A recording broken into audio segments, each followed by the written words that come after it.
প্রথমে ধন্যবাদ জানাতে চাই অহনা নাসরিনকে আজকের এই অনুষ্ঠানের সুন্দর সঞ্চালনা করবার জন্য। আমি ভেবেছিলাম যে হোসাইন শাহিদ ভাইকে দিয়ে শুরু হবে, উনি এখনো উপস্থিত হননি। তাহলে যেটি হতো, উনি যেহেতু একেবারেই একটি গণমাধ্যমে আছেন, ইলেকট্রনিক্স মিডিয়াতে আছেন, তার যে পার্সপেক্টিভ, তার যে চেতনা বা তার যে পরিপ্রেক্ষিতগত জায়গা আছে, সেটি থেকে মনে হয় যে একটু শুনলে আমরা যারা একাডেমিক পরিসরে কাজ করছি, বিদ্যায়তনিক পরিসরে যারা শিক্ষকতা করছি, গণমাধ্যম বিষয়ক বিভিন্ন বিভাগে বা এই সংশ্লিষ্ট জায়গাগুলোতে, তাহলে আমাদের মনে হয় যে আরেকটু রিলেট করতে সুবিধা হতো। যাই হোক, আমি একেবারেই কোনো ভূমিকাও করতে চাই না ওভাবে, কারণ বীক্ষণকে আমার সবসময় মনে হয়েছে যে আমার ঘর, এটা আমার চর্চার জায়গা।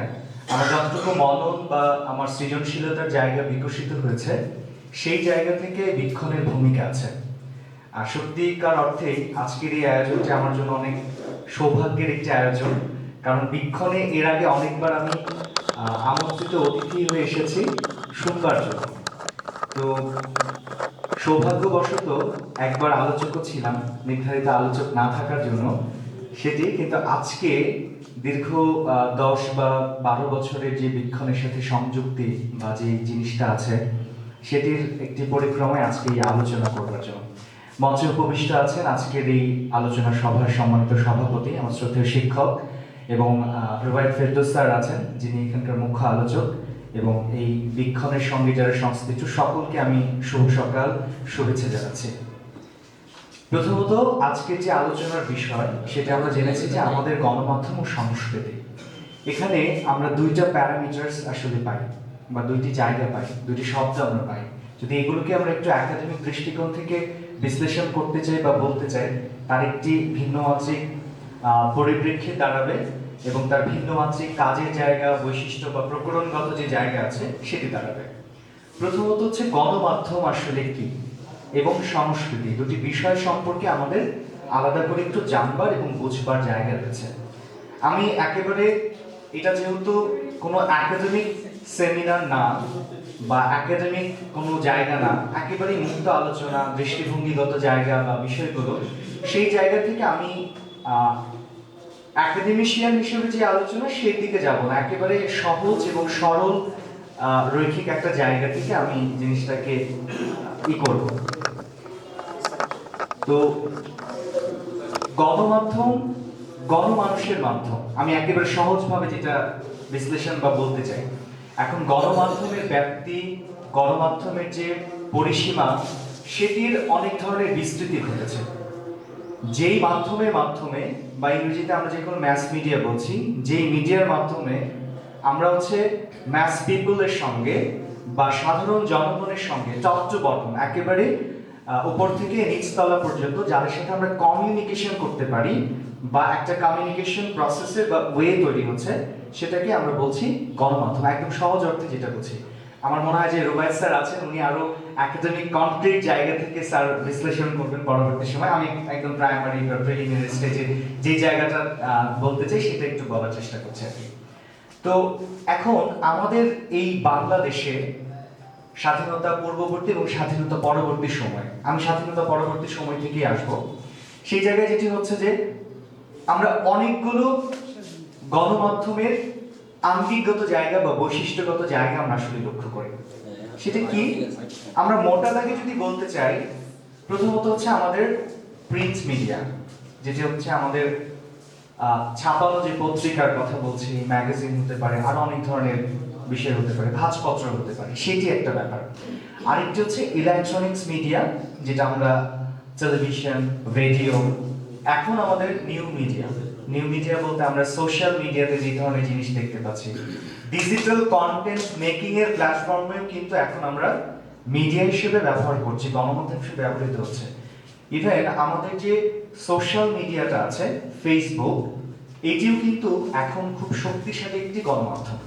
কারণ আপনারা দেখবেন যে যে কোনো তথ্য বা যে কোনো কিছু, আপনার ব্যক্তিগত জীবনের চর্চা বলেন বা আপনার আদর্শগত ফিলোসফিক্যাল থটের জায়গা বলেন, অথবা আপনার সামাজিক মেরুকরণের যে যাপিত জীবনের যা কিছু আছে, সেগুলো কিন্তু গণমাধ্যমের মাধ্যমে প্রতিনিয়ত এখন ফ্লারিশমেন্টটা ঘটছে। এটি একটি ব্যাপার। ভিন্ন ভিন্ন প্ল্যাটফর্ম ব্যবহার করে ভিন্ন ভিন্ন জায়গাকে ব্যবহার করে যে গণমাধ্যমের পরিব্যাপ্তি ঘটেছে বা যে বিস্তৃতি ঘটেছে সেটি একটি আলাদা আলাদা স্বতন্ত্র বা স্বমহিমায় উদ্ভাসিত একটি জায়গা তৈরি করেছে। এটি একটি ব্যাপার। এবং আমাদের ইনস্টাগ্রাম, ইউটিউব, ইভেন এখন হচ্ছে ওটিটি প্ল্যাটফর্ম হচ্ছে। এখন ওটিটি প্ল্যাটফর্ম নিয়ে কথা থাকতে পারে, এটি তো হচ্ছে যে কন্টেন্ট বেস একটা জায়গা, কিন্তু সেটিও কিন্তু এক ধরনের গণমাধ্যম হিসেবে ব্যবহৃত হচ্ছে। কারণ কমিউনিকেশনের যে ব্রডব্যান্ড অ্যাসপেক্ট আছে বা যে ধরনের বিস্তৃতির জায়গাটা আছে, যেটা আর্কাইভ বলেন বা অন্যান্য জায়গা আছে, সেটির কিন্তু পরিবৃত্তির জায়গাটা বা ছড়িয়ে যাবার জায়গাটা কিন্তু অনেকটা বেশি আছে। তো এই যে স্বাধীনতা উত্তর সময় কাল থেকে একেবারে বর্তমান সময় বা কন্টেম্পোরারি পিরিয়ডে যে ধরনের বিস্তৃতি আমাদের গণমাধ্যমে ঘটেছে, সেগুলো কিন্তু আমাদের প্রযুক্তির সাথে অ্যাডাপ্টেশনের জায়গা আছে, সেটি একটি সত্যি কথা।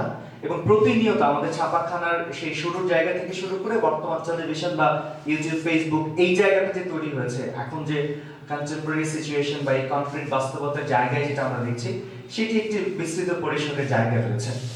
এটি গেল খুব সহজভাবে যদি আমি গণমাধ্যমকে চিন্তা করতে চাই, আসলে গণমাধ্যম কি এবং আমাদের এই সময়ে কতগুলো ওয়েভ, কতগুলো তরঙ্গায়িত জায়গা থেকে আমরা গণমাধ্যমকে অবলোকন করছি এবং সেটার সঙ্গে আমার ব্যক্তি জীবনের সংশ্লিষ্টতা কি আছে, প্রাতিষ্ঠানিক জীবনের সংশ্লিষ্টতা কি আছে, এবং এই যে প্রাতিষ্ঠানিকীকরণ একাডেমিক পরিসরের জায়গা থেকে, শিক্ষা বা বিদ্যায়তনিক পরিসরের জায়গা থেকে, সেটির একটি সাধারণ দৃষ্টিকোণ থেকে আমি বলার চেষ্টা করলাম।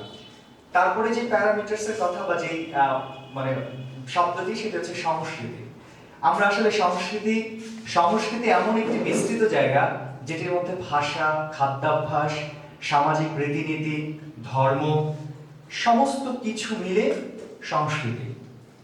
স্যার আরো একাডেমিক পোরশন থেকে আরো ক্লিয়ার করবেন, আমি জাস্ট ছুঁয়ে যাচ্ছি।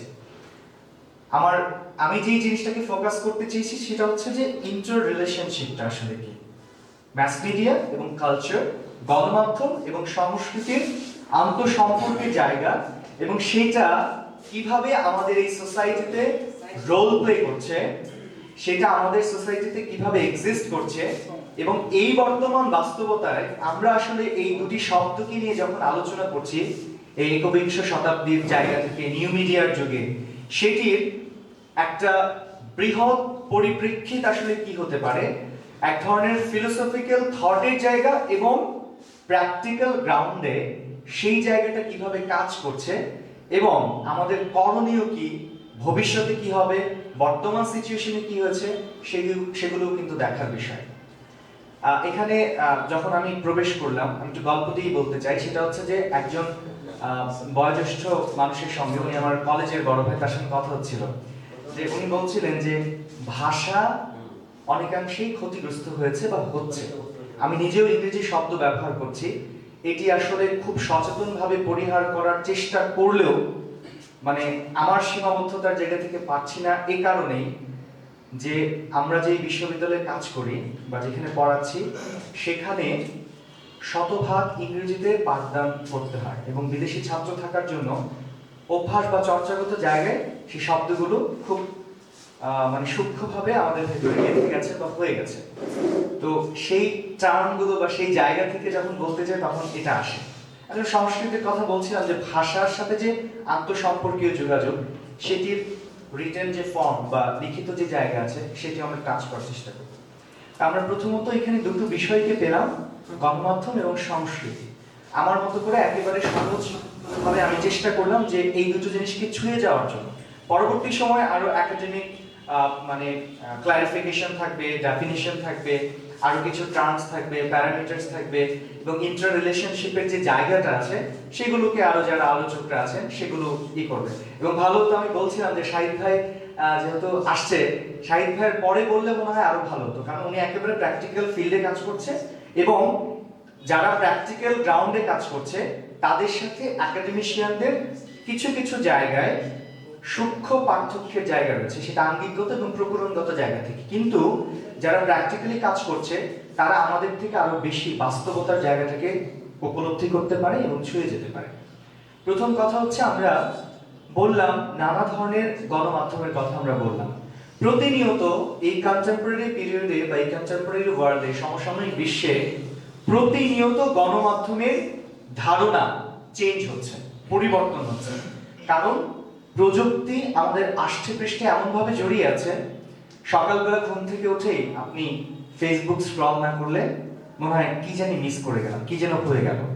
এবং এই যে আমাদের এখানে যে আমাদের এই আলোচনা সম্প্রচার করছে একটি অনলাইন টেলিভিশন প্ল্যাটফর্ম, সেটিও এক ধরনের গণমাধ্যম। তো আন্তঃসম্পর্কের জায়গা, সংস্কৃতির জায়গার সাথে আমি যে রিলেশনশিপের জায়গা সেটা একটু পরে আলোচনা করবো। আমি একটু গ্রাউন্ডের কথা বলতে চাচ্ছি। সেটা হচ্ছে যে আমরা দুইটা টার্মকে বা দুইটা শব্দ বন্ধকে একত্রিত করে একটি বৃহৎ পরিসরের জায়গার কথাকে আমরা চিন্তা করছি। এখন গণমাধ্যম এবং সংস্কৃতি দুইটা বিষয় মুদ্রার এপিঠ ওপিঠের মতো আমার কাছে মনে হয়।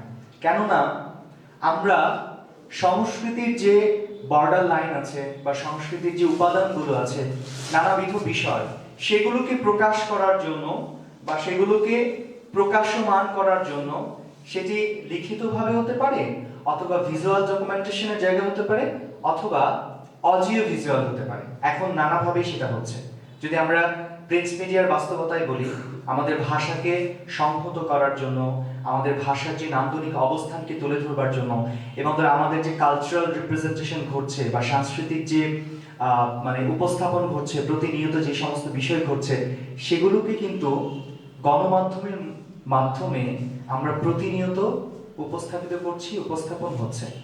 এখন গণমাধ্যমের দায়বদ্ধতার জায়গা আছে এবং সংস্কৃতি তো একটি চেতনাবদ্ধ জায়গা, একেবারেই চেতনাবদ্ধ জায়গা, চেতনাগত জায়গা। কারণ আমাদের একদম চর্যাপদ থেকে যদি আমরা একেবারে বর্তমান সময় পর্যন্ত যে জায়গায় আসি, সেখানে সামাজিকীকরণের ব্যাপার হচ্ছে এবং সংস্কৃতির মধ্যে সমাজ প্রথা বা সমাজবদ্ধ যে জায়গা, সেটি হচ্ছে খুব ওতপ্রোতভাবে গেঁথে গেছে।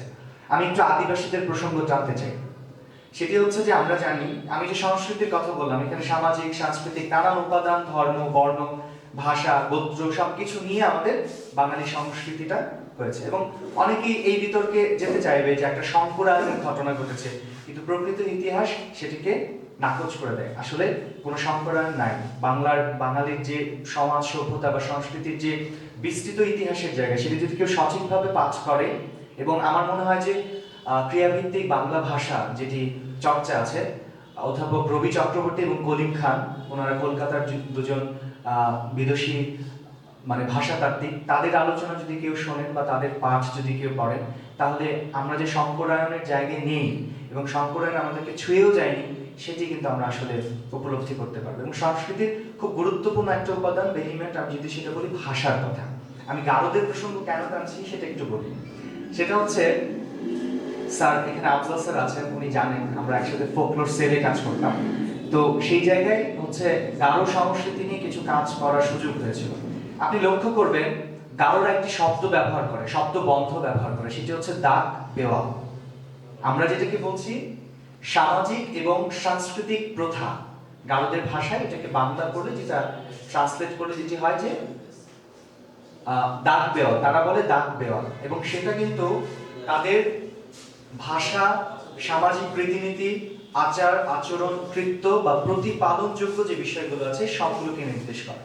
ঠিক তেমনি আমাদের এই বাঙালি সমাজে সংস্কৃতির যে উপাদান সমূহের কথা আমরা আলোচনা করি বা বলে থাকি, সেটিও কিন্তু একটা বিস্তৃত জায়গাকে জুড়ে নিয়ে একটি সামগ্রিকতা, সার্বজনীনতার জায়গা সৃজন করেছে। এখন আমাদের জন্য দুটি বিষয় খুবই গুরুত্বপূর্ণ, কারণ আমাদের সংস্কৃতির সুষ্ঠু চর্চা এবং সেটিকে বিকশিত করবার জন্য প্রজন্ম থেকে প্রজন্মান্তরে, পরম্পরা থেকে পরম্পরায় যদি সেটিকে আমরা প্রবাহমান ধারায় নিয়ে যেতে চাই, তাহলে আমাদের অবশ্যই গণমাধ্যম বা মাধ্যমের দরকার আছে। আপনি চিন্তা করেন, যারা ভাষাতাত্ত্বিক আছে, সংস্কৃতির একটি উপাদান হিসেবে বলছি ভাষার কথা। আমরা যে ভাষায় কথা বলছি, সেটি যদি, আমরা জানি যে ভাষার দুইটি ফর্ম আছে, যেটা হচ্ছে লিখিত এবং হচ্ছে মৌখিক জায়গা থেকে। কিন্তু আঞ্চলিক বিখণ্ডতা যে আছে, দেখেন যে এখন কিন্তু অনেক ধরনের নাটক হচ্ছে বা সিনেমা হচ্ছে বা বিভিন্ন ধরনের প্রোগ্রামস হচ্ছে, সেখানে আঞ্চলিক ভাষার একটি শক্তিশালী প্রতিনিধিত্বকরণের জায়গা রয়েছে। ময়মনসিংহের ভাষায় নাটক হচ্ছে, বরিশালের ভাষায় নাটক হচ্ছে, এই দুই অঞ্চল এবং চট্টগ্রামে, সিলেট, 4টা অঞ্চলের কথা বললাম, এগুলো সে বহুল চর্চিত জায়গা থেকে। তো এই যে নিউ ওয়েভ মিডিয়ার কথা বা এই যে গণমাধ্যমের জায়গা আছে, সেই সমস্ত জায়গায় যদি সুষ্ঠুভাবে সঠিকভাবে চর্চিত যে বিষয়গুলো আছে সেগুলো যদি উপস্থাপিত না হয় বা সেগুলোকে সঠিকভাবে যদি জনগণের সামনে বা গণমানুষের সামনে তুলে ধরা না যায়, তাহলে সেটির প্রসারণ ঘটবে না, সেটির ব্যাপ্তি ঘটবে না, সেটির সাফল্য সুনিশ্চিত হবে না। সেক্ষেত্রে গণমাধ্যমের এক ধরনের সূক্ষ্ম দায়বদ্ধতা আছে। আমরা সবসময় বলি যে অবাধ, সুষ্ঠু, নিরপেক্ষ, নির্ভীক একটি গণমাধ্যমের পরিপ্রেক্ষিতগত জায়গা তৈরি করে দিতে হবে। এখন সাংস্কৃতিক বলয়ে যারা মানুষজন আছে, বা একটি মজার ব্যাপার হচ্ছে সংস্কৃতি এবং গণমাধ্যম দুটি বিষয় আবার রাজনৈতিক মেরুকরণের জায়গা থেকে নিয়ন্ত্রিত এবং শাসিত হয়ে আসছে। আমাদের এই সাউথ এশিয়ান পার্সপেক্টিভে যদি আমরা চিন্তা করি, সেখানে আছে আমাদের বাংলাদেশে ওটা বহুলভাবে পরিলক্ষিত হয়ে আসছে।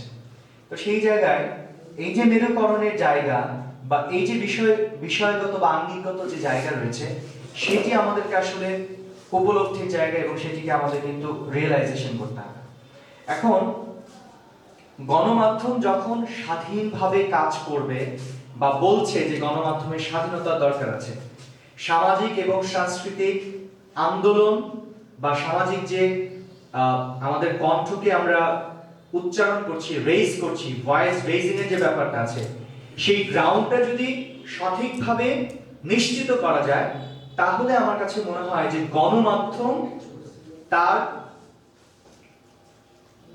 এই যে রিপ্রেজেন্টেশনাল ফর্ম যে আছে বা সে যেটিকে উপস্থাপন করছে বা সে যেটিকে গণমানুষের কাছে পৌঁছে দিচ্ছে, সেটি কিন্তু আমাদের জায়গা থেকে একটা গুরুত্বপূর্ণ ভূমিকা বা কনক্রিট একটি জায়গায় আসলে আছে। যাই হোক, আরো আলোচকরা আছেন, নির্ধারিত আলোচকরা আছেন, তারা আরো বলবেন। আমি আর 3-4 মিনিটের মধ্যে 3 মিনিটের মধ্যে শেষ করে দিচ্ছি।